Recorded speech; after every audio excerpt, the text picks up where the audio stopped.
What if the quietest person in the room is actually the most powerful? In a world that often equates loudness with strength and silence with weakness, Carl Jung's groundbreaking insights into the human psyche offer a profound reframe, especially when it comes to empaths. Often dismissed as overly sensitive or emotionally fragile, empaths are in fact capable of extraordinary psychological transformation. And when they awaken, they don't just survive, they become unstoppable. The myth of empathic weakness. Empathy has long been misunderstood as vulnerability. Society assumes those who feel deeply are easily broken. But Jung's work tells a different story. He believed every individual holds both light and shadow within. For empaths, this duality is especially intense. They can sense pain, deception, and joy on a level others can't comprehend. But this emotional intelligence doesn't make them weak. It means they're simply holding back. Their restraint, their patience, their hope, it's not naivety. It's control. The power of the shadow. Jung introduced the idea of the shadow self, the hidden parts of our psyche we often deny. While most people avoid their shadows, empaths confront theirs early, often through betrayal or emotional trauma. They don't just recognize light, they've walked through darkness and lived to tell the tale. This experience gives them a kind of psychological edge few can match. Empaths live in what Jung called the tension of opposites. They can hold contradictory truths, such as forgiving someone who's hurt them while refusing to be hurt again. This is not confusion. It's what Jung termed the transcendent function, a rare psychological ability to synthesize opposing forces into a higher, balanced understanding. From betrayal to rebirth. For many empaths, emotional pain acts as a catalyst for growth. They're often targeted by narcissists and manipulators who mistake compassion for compliance. But the empath doesn't stay wounded. Pain accelerates their path to self-awareness.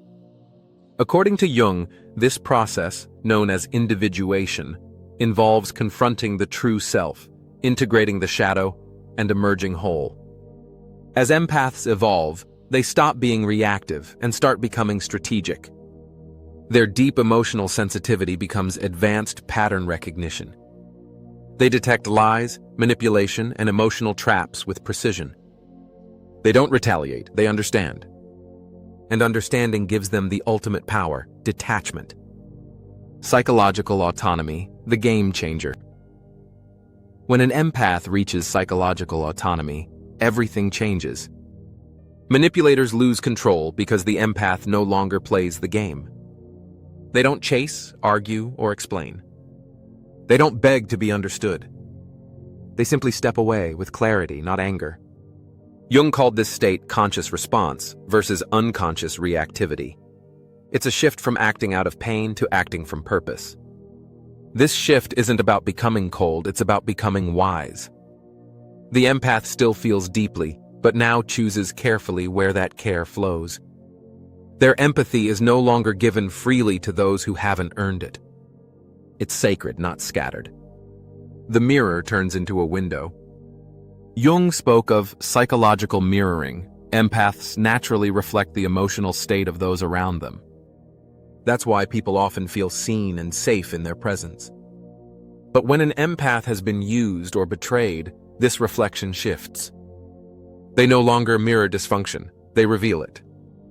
Not with rage, but with calm, piercing truth. This is what Jung referred to as the return of the repressed. Everything the empath once suppressed, boundaries, truth, power, rises not in fury, but in focused clarity. The empath who once overextended now withdraws, not from weakness, but from wisdom. They don't try to fix what's broken. They simply leave the story altogether. From survival to sovereignty.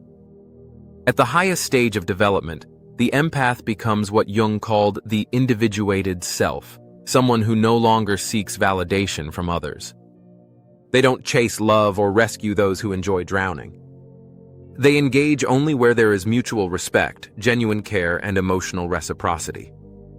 This level of self-possession is what Jung described as psychological sovereignty. Empaths who reach this level don't become indifferent. They become intentional. They don't lose their capacity to love, they refine it. They still forgive, but they never forget. They still understand, but they don't enable. They don't need revenge because they've already won the inner war. The unshakable force. The individuated empath is what Jung called a force of nature. Not violent, not loud, but unshakable. These are people who have walked through fire and emerged with their integrity intact. They don't fear solitude because they've become whole within themselves. They no longer seek completion in others because they've found it in their own transformation. And this is the true power of the awakened empath. They are no longer manipulable, no longer breakable. They've turned their wounds into wisdom, their pain into power, and their suffering into strength. Jung once said the most dangerous person isn't the one who lashes out, but the one who has mastered themselves. This is the journey of the empath. Not merely healing from betrayal, but rising above it, transformed, refined, and sovereign. They don't just survive. They rise.